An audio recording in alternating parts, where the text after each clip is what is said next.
My name is John Sweeney. I am the books person here at spiritualityandpractice.com. I did not say my correct title there, but it doesn't really matter. And we are glad that you're here. This is a series that we call Off the Page, where we get together with interesting authors of important new books. And they are always books that we have just reviewed. So I point you to the review that we published this week about the book that we are about to discuss. Here's my copy, Queer Christian by Brandan Robertson. I'm covering up his name, and he's here with me. I will tell you who he is. Brandan is an author and activist who's often referred to as the TikTok pastor. He hosts the Faith for the Rest of Us podcast and has authored or contributed to a bunch of books, a couple of which have won awards.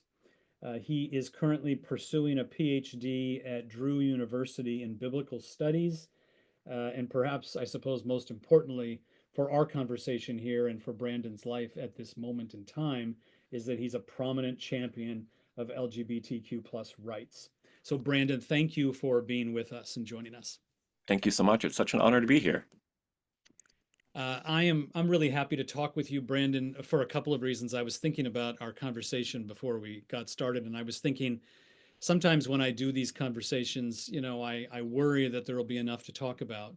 And I sometimes think that the interview subject might be a little reticent and so on, but you are not. And I was thinking it really takes the pressure off because I know that I could pretty much say, okay, Brandan, here's the topic, and you would just hit it and go. Yes, it's part of growing up on the internet and having podcasts and stuff like that has really trained me to be able to talk about anything. So wherever we want to go, let's do it. Well, what I know that what else has trained you is something that we share in common. So actually, I'm going to indulge myself a little bit, and we're going to have a little bit of sort of personal reminiscence conversation here, because you and I both went to the same Bible college in Chicago. I went only for a year because I just jettisoned out, super quickly. You actually graduated. And I had some little relationship with you when you were a student. I remember you reaching out to me about, I think it was a podcast you had at the time or something. And to be perfectly honest, Brandon, I've never told you this. I declined the invitation because I thought, I don't want to be on a podcast with a kid from Moody. You Yeah. know, I, I remember you were having really interesting people on your podcast, but for me, it was just too weird. And Yeah, so, anyway, would you just tell people briefly where you come from and what that's all about? totally. Well, I mean, yeah, I have a background that I think so many folks have right now, and especially in the internet conversation. Many of us grew up in conservative evangelical settings. I became a fundamentalist Baptist at the age of 12, going to church with my neighbors. And I actually moderated a little bit. Moody was moderate compared to the church I grew up in, but went off to study at Moody Bible Institute to become an evangelical pastor. And part of my goal in going to Moody was one, trusting that God would remove my struggle with same sex attraction, as I would have put it back then. And also because Moody really did represent kind of the theological paradigm that I had at the time and that I thought I was going to devote my life to, which today we can look, I mean, it's been over 10 years since I was at Moody, but like that movement has kind of birthed the modern MAGA white Christian nationalist type movement. And that's where the theology was leading. But I think one of the greatest things that happened for me was that Moody is in the heart of downtown Chicago. And that's very rare for a fundamentalist school. And it's probably a bad idea for them. But every time I would walk off campus at Moody, I would have my theology challenged by the diversity of the city of Chicago. And I would find God in all the places God wasn't supposed to be according to my theology, whether that was in the Roman Catholic Cathedral down the road, or on Devon Street, which is a Muslim neighborhood, or in Boys Town, the gay neighborhood. I would meet folks that pushed my theological boundaries, and that launched me on a journey of deconstruction. But also at the same time, Moody is also very anti-LGBT, and as somebody who was open about my quote unquote sin struggle at the time, um, Moody was a rough place. They um, required that I did a year of conversion therapy in order to graduate. I was mentored by a prominent ex-gay activist and author that is a professor at Moody, and it was really in those 4 years that I saw how much fear was the foundation of the evangelical faith that Moody embodied and that I thought I wanted to be a part of. And it was recognizing that fear that was so opposite of everything I saw in Jesus, that both opened the door for me to reconcile my faith and sexuality eventually down the road and sparked my own deconstruction from the evangelical world. I should have said to everyone who's watching that if you have a question, I will get to your questions, a few of them at least, before we get to the conclusion of our hour, and you can type those in the Q&A and I will see them. Brandan, you must have taken Evangelism 101, Yeah. which I remember. I was there in 1985, so I'm a lot older than you. But I remember Evangelism 101, and I have told a few friends over the years that I always remember one of the recent graduates of that course who lived on my floor in the dormitory telling me about one of the techniques that they would use, which is that they would board the bus and one would sit in front of the other and pretend like they were strangers. And the one in the seat behind, when the bus would get full and they both had someone next to them, he would lean forward and he would ask a question about the Bible so that the guy in the seat in front would then answer and get a conversation going. This was an evangelism technique, and they did this pretending like they had just met. Like, oh, that's so interesting, and let's talk. And this was the kind of stuff that we were taught. I mean, you must have been involved very intimately in this kind of stuff. Yeah, I mean, Moody is one of the distinctives of it is that they require every student every semester to do something they call a practical Christian ministry, 90% of which are not feeding the poor or justice work, but doing various forms of evangelism. And I remember going down to Millennium Park in Chicago and getting on a soapbox literally and preaching on the street or standing up in the middle of the subway, which I live in New York City now, and it's very annoying when somebody stands up in the crowded subway car and decides to start preaching. But when the basis of your theology is people are going to hell and we need to save them, that fear, it motivates especially young college students to do some pretty outrageous things. And it's actually not to be patronizing, but kind of sad to look back and remember how fearful I was for everyone else in the world, but also fearful about my own salvation constantly because there were such strict boundaries and borders that we had to live within as conservative evangelicals. And if you ever transgressed them even a little bit, your own salvation was brought up into question. And so it was a very scary place, and it causes people to do some pretty outrageous things. So after this kind of experience, and you mentioned briefly conversion therapy, which you talk about in the book, and you talk in the book about difficult childhood, difficult growing up knowing that you're gay, and so on, and being in the closet and all of that. After all of that experience, and then it all kind of falling apart at Moody, why didn't you have a period of time when you just chucked it all, when you just left completely? Yeah. Well, I kind of did, albeit it was a short time. But after 4 years at Moody, I'll just also add this detail because it colors the time. Over my 4 years at Moody, I was called into the dean's office 6 times and threatened with expulsion because of the podcast I had where I was inviting heretics like you and other like people that were outside of the box, not even in outrageous ways, like mildly less evangelical than Moody was. And so, yeah, when I graduated, I was very cynical. I was very confused. And deconstruction is a hard thing because that version of Christianity was the entire way I knew the world and thought about my life. And I knew after I left Chicago and moved back to Washington, D.C. for the summer after Moody, that my future wasn't going to be in this evangelical world. But I still had all the fear related to the theology that I was rejecting, but it was still deeply in my subconscious. And I didn't know progressive Christians or more broad ways of being Christian existed. And it was really not until I moved to Washington, D.C., and we might get there, I had this outing experience. And that is when progressive Christians seemed to come out of the woodwork, so to speak. And I began to realize that there were so many other places that would not only welcome me as a gay person, but welcome me as a person with questions and doubts and different theological paradigms. Um, but I think that was actually what saved me from walking away from faith completely. And I'm always so sad when I hear deconstruction stories because most of the folks that fully deconstruct and do feel like they need to walk away do so because they don't believe another option is possible. And progressive Christians need to get better at our marketing because literally a majority of Americans don't know that a non MAGA version of Christianity really exists. And that's what saved me from walking away from faith altogether.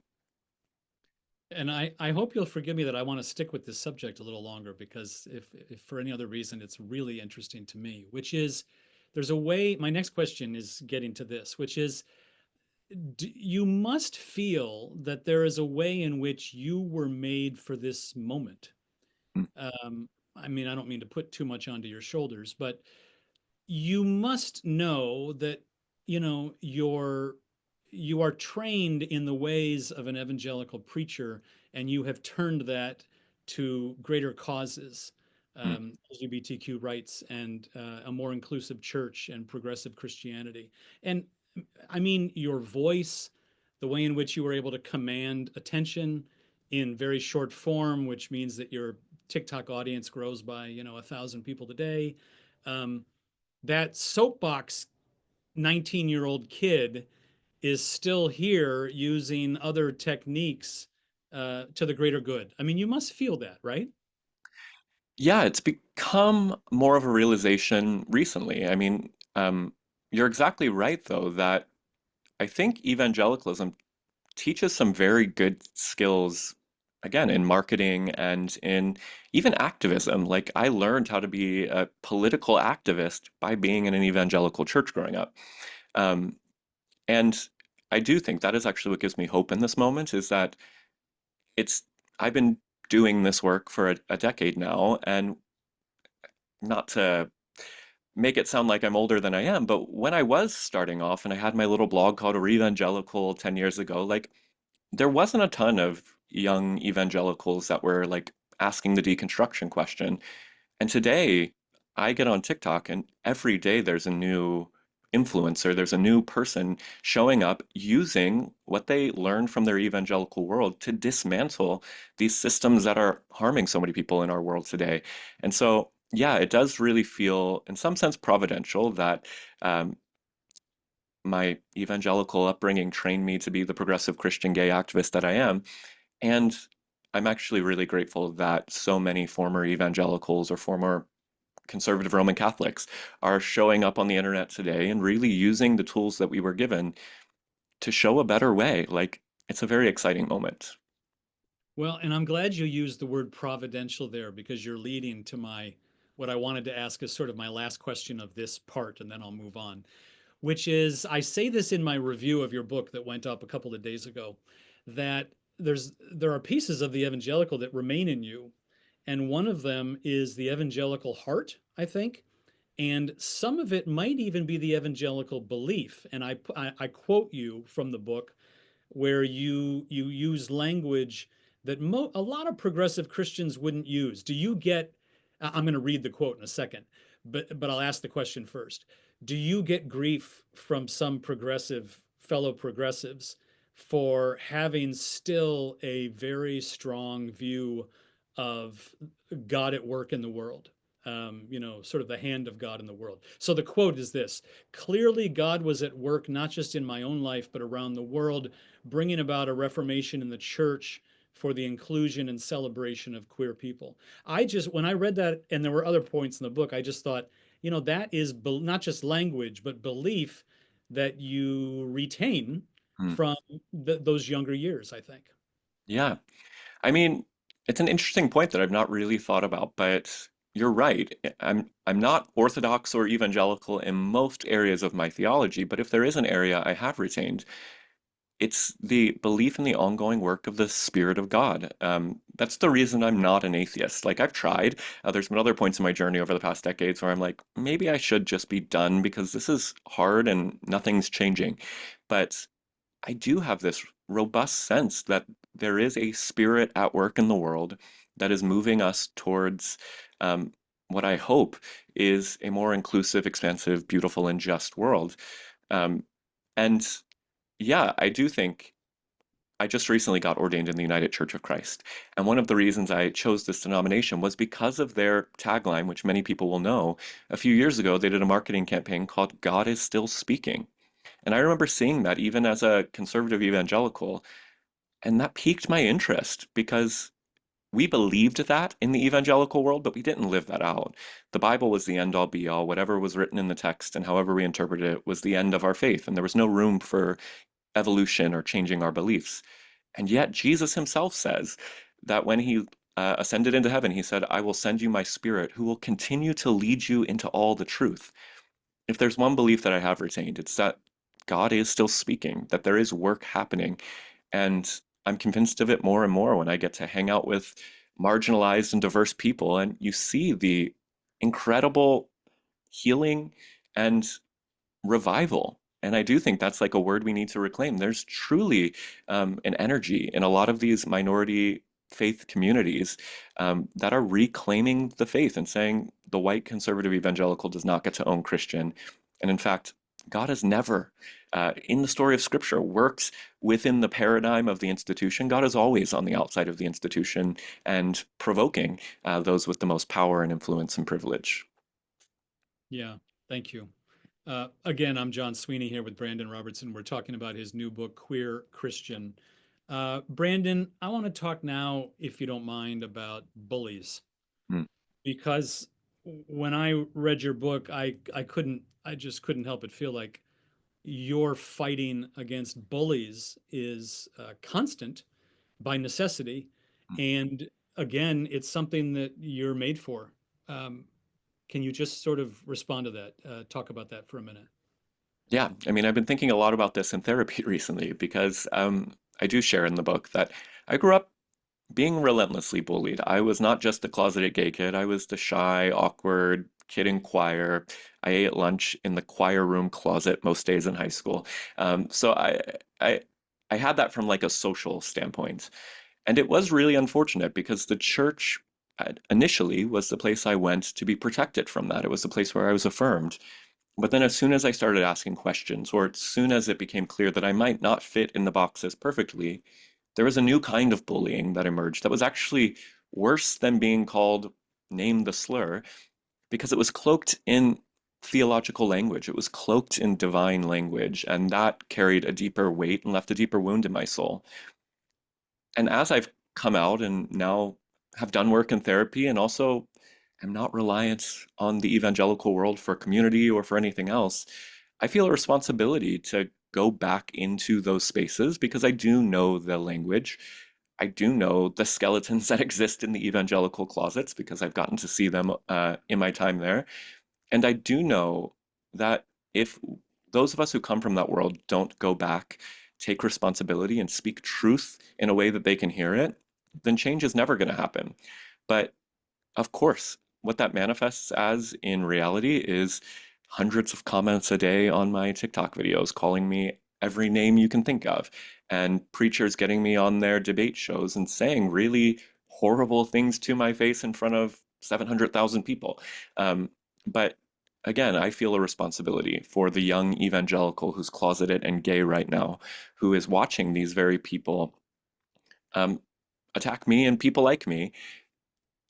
And if I can show up in those spaces and not win a debate, not dominate the conversation, but be the Christ-like loving presence that is what actually drew me out of that world. It was having conversations with folks like Brian McLaren on my podcast 10 years ago.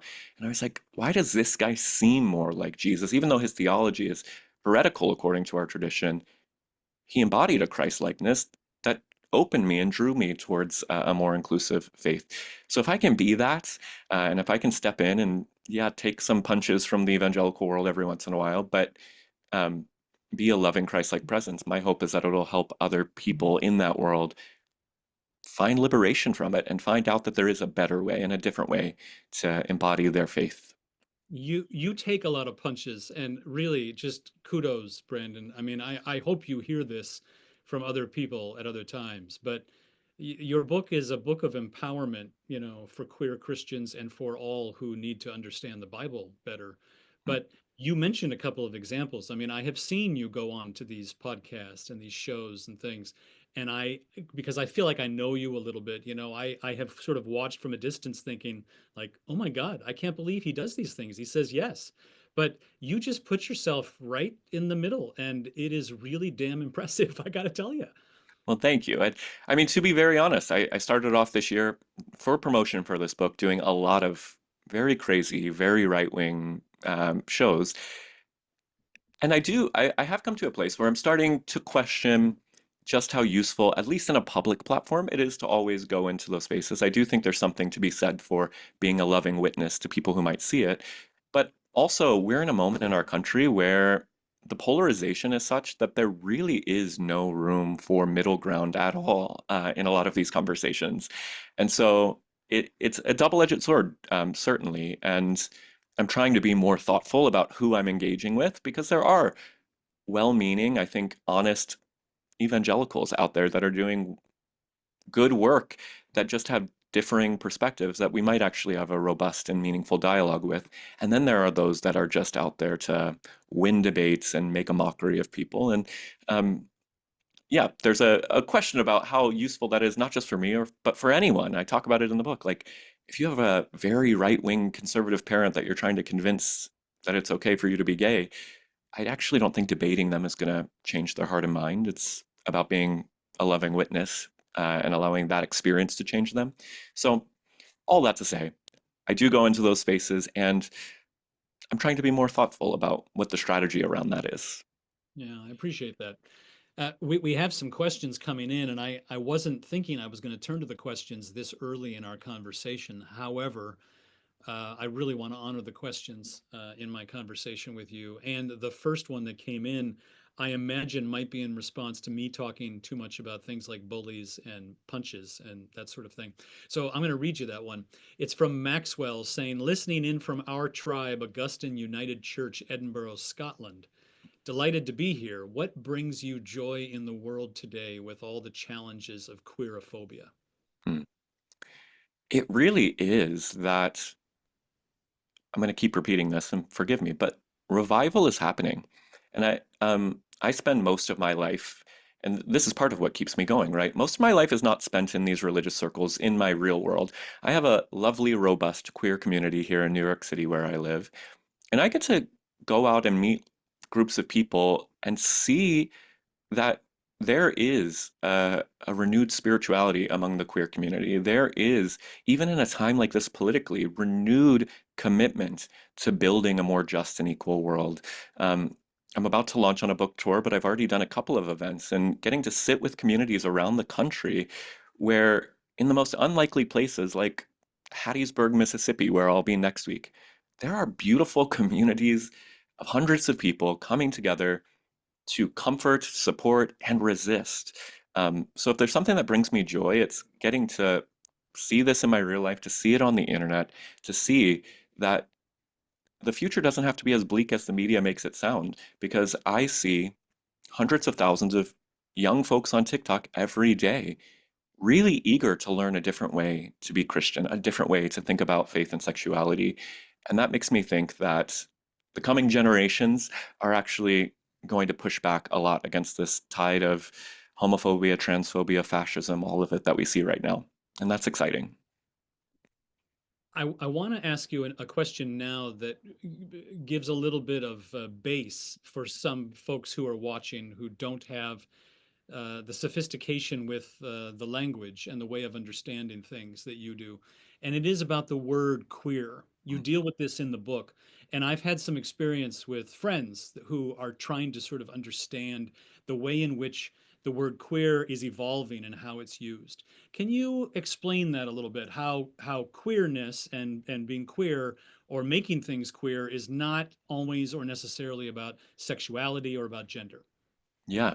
I mean, this is something that I realized very early on. My first book that came out 10 years ago um, was published in the UK, and I remember going over to the UK on my first book tour, and I used the word queer to describe myself. And I remember literally looks of shock on people's face in the audience because in different countries and different contexts, queer still is a derogatory term.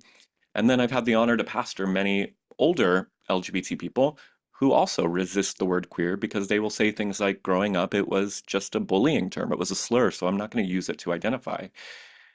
I totally get that, and I don't think people need to use the word queer, but the way I use it in this book is that broader definition. There's one definition, which is an umbrella term for the entire LGBT community, but there's this other term that has existed since the beginning of queer theory, which is like a 70-year-old field of study. And I use a quote from Bell Hooks in the beginning of the book, where Bell Hooks says, being queer is not about who you're having sex with. It's about being at odds with everything around you and creating new spaces to thrive and live. For me, to be queer is a posture of resistance to conformity.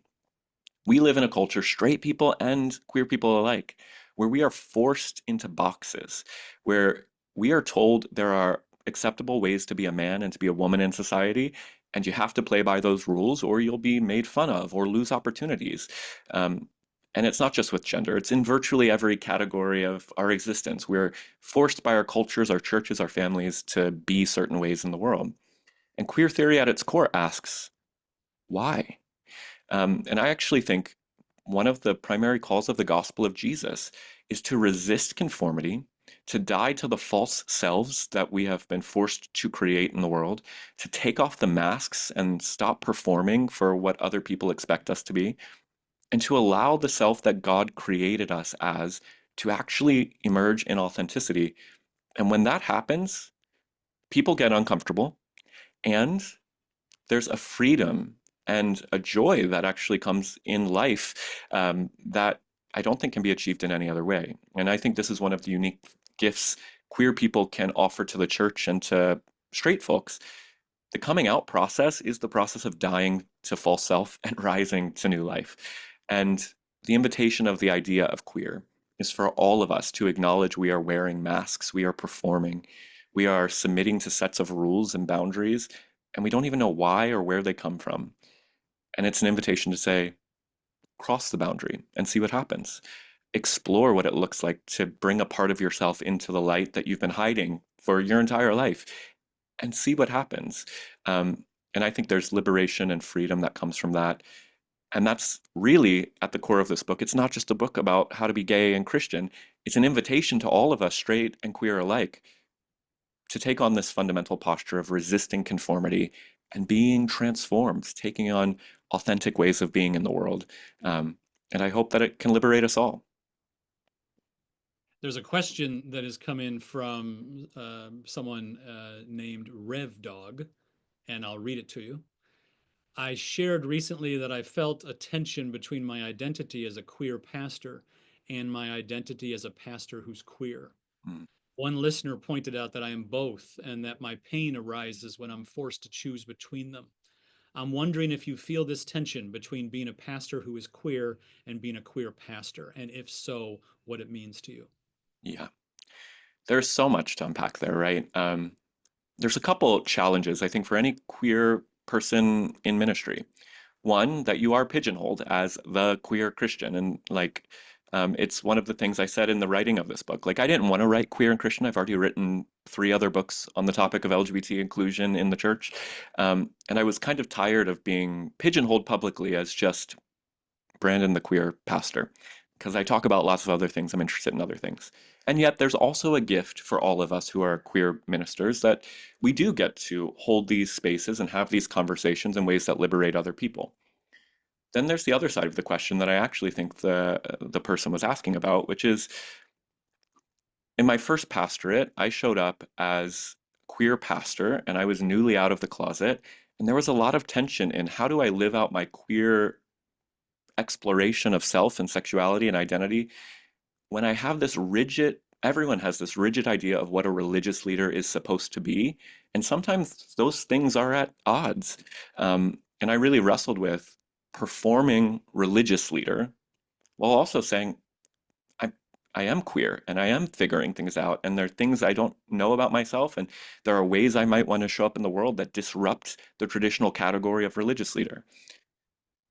Now I pastor a very traditional church, but when I was taking this job, one of the things I said to the board after years of experience and pain was, I'm going to be authentic. I'm never going to say something in the pulpit that I don't believe.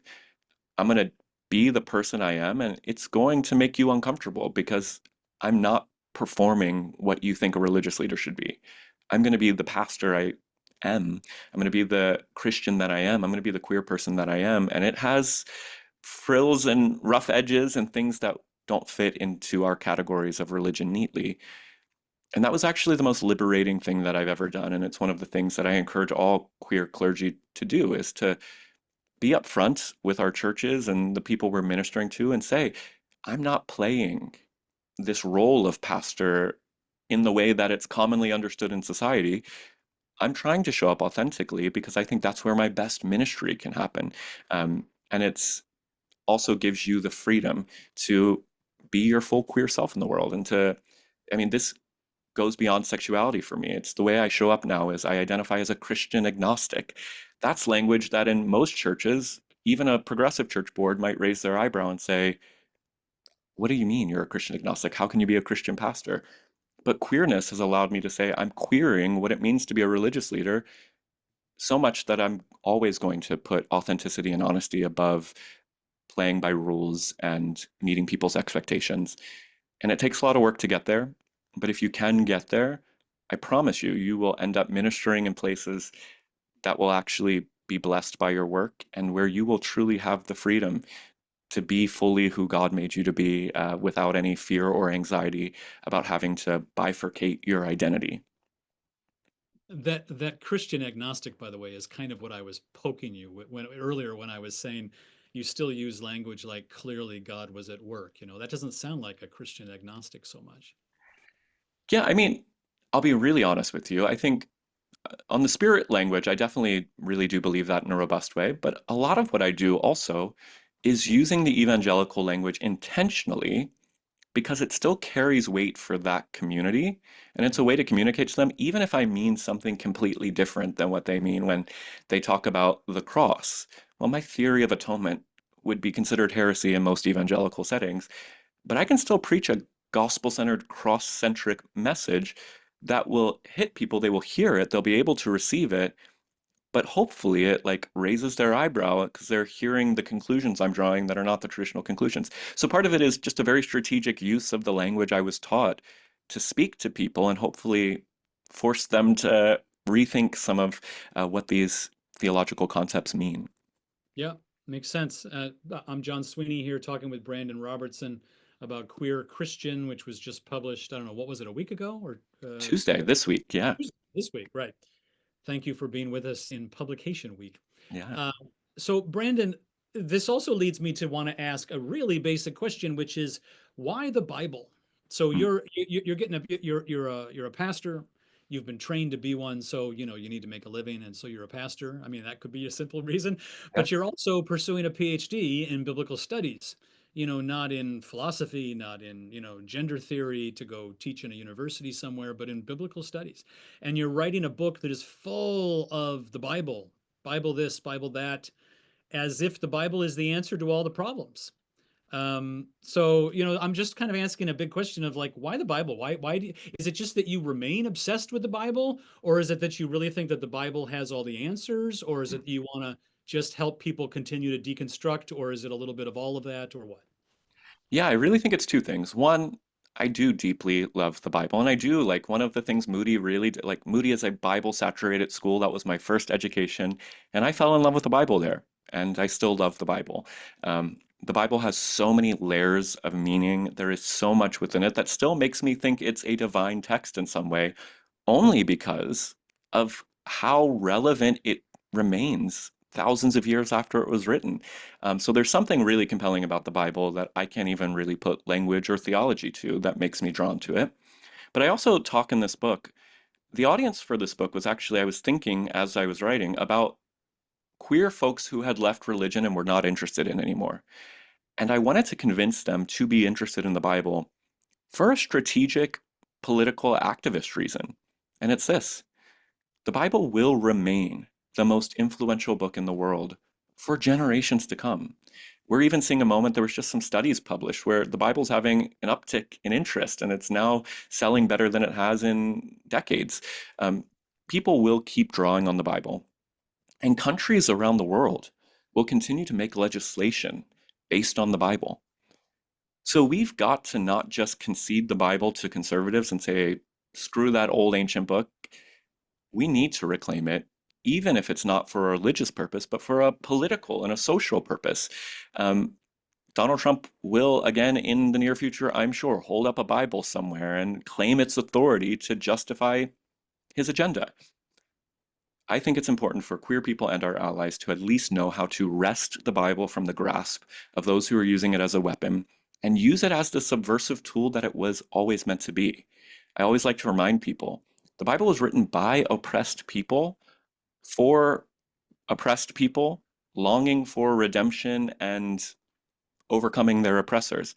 That is the base narrative from Genesis to Revelation. And that is why virtually every justice movement that has existed, at least in the modern world, has had some root in the Bible. You see this in the Black liberation traditions. You see this in the womanist traditions. You see this in the early LGBT movement. Many people don't know those stories, and I almost wrote a section of the book about this. Um, so much of the early Stonewall era movement took place in progressive Christian churches here in New York City. Um, so the Bible has tools for us to use as people fighting against fascism and oppression. And if we just say the Bible's irrelevant, then we are conceding the most powerful book in the world that holds authority for billions of people around the world to people who are going to use it to continue to oppress queer people all around the world. And that's not an option if you actually care about justice. And so the other side of it is I think everybody needs to at least have a base knowledge of how to subvert the traditional ways the Bible is being used as a weapon against us and and use it as the tool for liberation and I think spiritual fulfillment that it can be and was meant to be. Um, but again, that message has not been out there in the world very much. And it's part of why I do what I do, because I want more people to know that this is the truth about the Bible. Yeah. Let me read you Jake's question. Jake is asking, for queer Christians, how do we internalize Christ's mission of radical outreaching love while simultaneously struggling to seek shalom, the peace that comes with right relation with God, ourselves, and the world around us? Mm. I mean, I don't think it's an either or, right? I think the first and most important journey for the queer Christian is to find reconciliation with God. I don't think that actually always means knowing how to interpret the six clobber passages of the Bible. It's coming to that deep knowledge that is at the heart of our faith. I begin the book with First John, which says, God is love and perfect love casts out all fear. If I were to sum up my Christian faith, that is it. It's that anytime fear is present, anytime religion is stoking fear, you can be sure God is not there. And when the queer person can come to accept that God is love and radical grace, and that there is nowhere you can go and nothing that you can do that can separate you from the presence and love of God, that is the foundation towards, I think, psychological healing, spiritual nourishment. There's so much benefit that comes there. So I encourage queer people to first start with getting that right. But I also think part of this question is whether it is the job of all queer Christians to be activists in the world and to be pushing back against conservative homophobia. And I actually don't think it's most queer Christians' job to do that.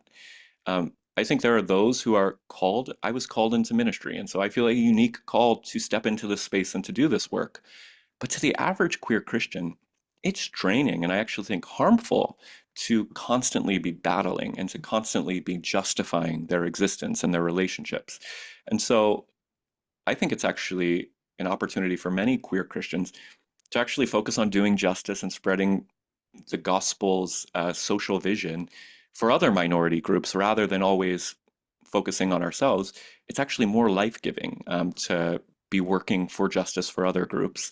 And it's also not helpful and spiritually and psychologically good for many queer Christians to always be in the fight and struggle and debate.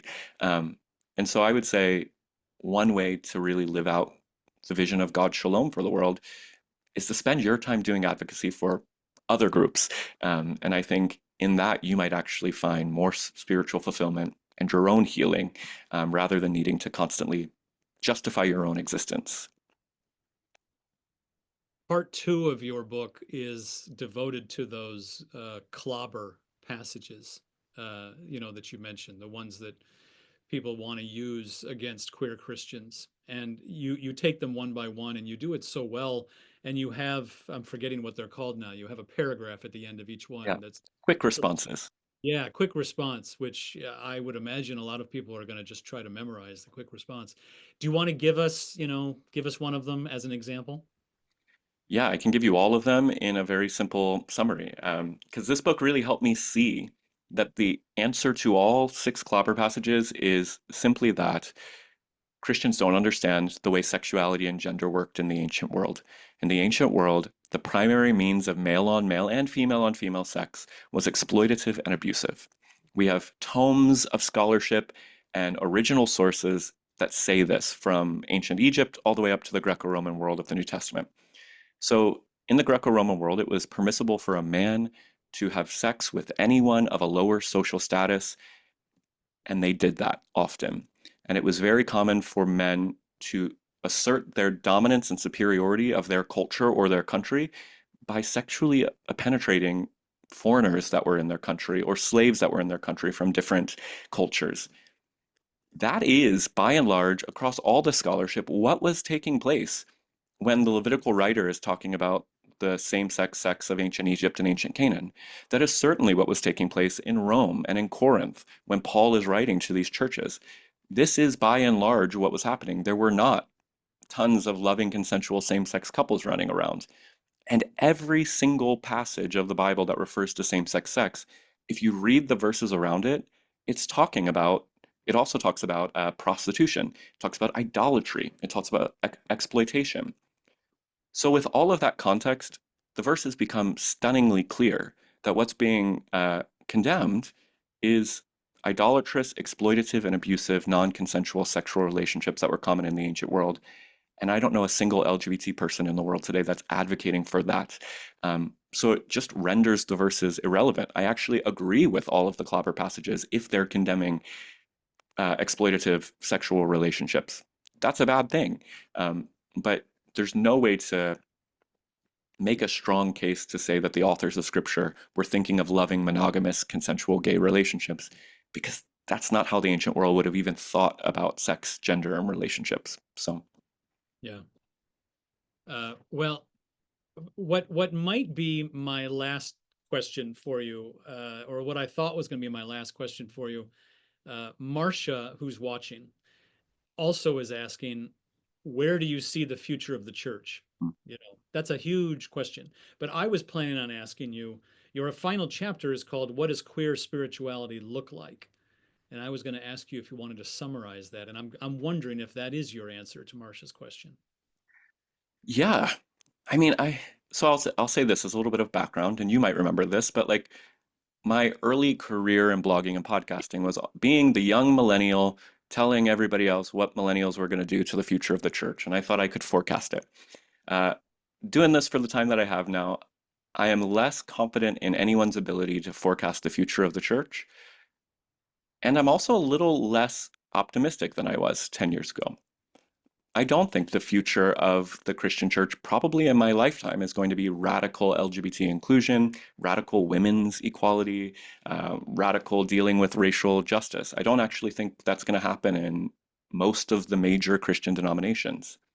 At the same time, there is a lot happening on the outside of the institutions and on the edges of the institutions. And that's what I try to invite in that chapter on queer spirituality. The conclusion of the book, I have a quote from the actor Lorenz Tate who says, "Never beg for a seat at the table when you can build your own table." That's now my disposition and invitation to queer Christians is don't waste your energy trying to make your Southern Baptist church inclusive. We're now living in an era where there are already inclusive churches. And there are spaces and ways and communities and ways of connecting where you can create your own life giving, Jesus centered community that's outside of the authority structures of traditional institutions and that truly has the ability to be the radical kind of Acts chapter 2 subversive spiritual communities that we read about in scripture. And I'm seeing that all around the world. I mean, part of the privilege of this work over the past decade has been getting to travel to countries all around the world and see queer Christians doing the most incredible ministry and the most incredible kind of community building. That exists. And if you just do a little research, I'm pretty confident that everybody listening lives near some sort of innovative spiritual experiment that's happening. And even if not, there are so many spaces on the internet that have opened up for queer people and people that are just done with traditional institutional Christianity that are truly queering what it means to be Christian. And that's where I think the hope is. Christianity does best when it's not the religion of the empire. Christianity does best on the margins. And I think that's where we need to be looking if you want to see where vibrant spiritual community is, not in the big $1 billion, billion member denominations that exist around the world. So that's the future of the church. What's the future for Brandon, beyond promoting a book that was just published? Yeah, the immediate future is I'm really excited. I'm going on this 40 city book tour across the United States, Canada, and the United Kingdom, where I'm going to get to be in communities that are really doing this resistance work in some very difficult places. But then I have another book coming out with St. Martin's Press next year that will have nothing to do with sexuality or gender. And I am really excited for the next chapter to begin holding and creating space to imagine what a queered Christianity, a queered spirituality could look like. Um, and yeah, I have no clue exactly what that will all look like, but I'm very excited to get to keep moving in that direction. And what are the best places for people to keep up with you? The best way to keep up with me, if you go to queerchristian.org, that has everything about this book, everything about the tour, and it's also just my website and it has all my social media, writing, speaking, all of that stuff there. So queerchristian.org, and you can find everything you need to find. Wonderful. Well, this has been a conversation with Brandan Robertson, author of the new book, Queer Christian, just published this week. Brandan, thank you very much for being with us, and I wish you all the best. Thank you so much for having me. It's been an honor. All right. Goodbye.